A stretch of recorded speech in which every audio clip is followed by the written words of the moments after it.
In 2025, the entire global nicotine industry hit a major turning point.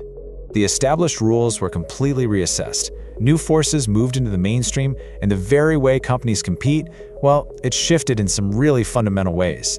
So, based on year-long reporting and some deep industry analyses, Two Firsts has identified 9 key global events that really reshaped how this whole industry operates, regulates, and competes.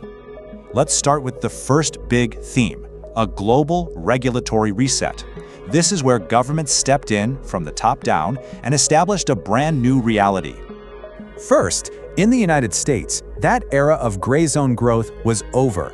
Systemic enforcement and a redefined PMTA process really took hold, turning regulation into a tool for actually rebuilding market order. Meanwhile, over in the European Union, the operating environment got a lot tighter. You had tax reform discussions, individual member states bringing in their own bans, and all of this created new pressures, even without a single final legislative framework in place. And then you have China, which launched a massive systemic crackdown. And make no mistake, this wasn't just a domestic issue. It sent shockwaves right through the global supply chain and really strengthened export controls. What's really fascinating is that instead of everyone getting on the same page, global regulatory philosophies actually split into 2 opposing camps. One side favored differentiating risk, while the other prioritized a unified precautionary control. Okay, so with all these new rules, how did the market itself respond? As you can imagine, this led to some major shifts for the key players and products.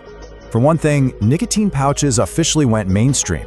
Getting those PMTA approvals in the US really validated the category, and it quickly became a core growth driver for major tobacco companies.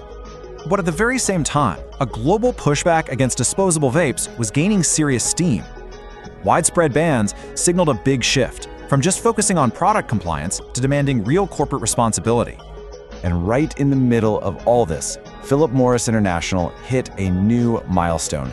After a decade of investment, its smoke-free business was no longer just a long-term bet. It became a validated, core driver of profit. But it wasn't just about regulations and market shifts. Behind the scenes, 2 other forces were rising in importance: capital and technology. You see, capital investment got a lot deeper. The focus shifted away from just single-hit products to acquiring system-level assets. Think regulatory pathways, core manufacturing, the real foundations for long-term competition. And this brings us to the rise of what's being called technical governance.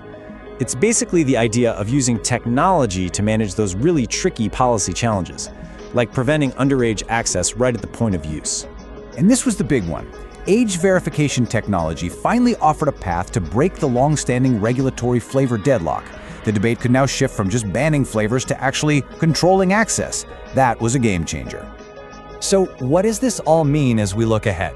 It's crucial to understand that these 9 events weren't just a series of isolated incidents.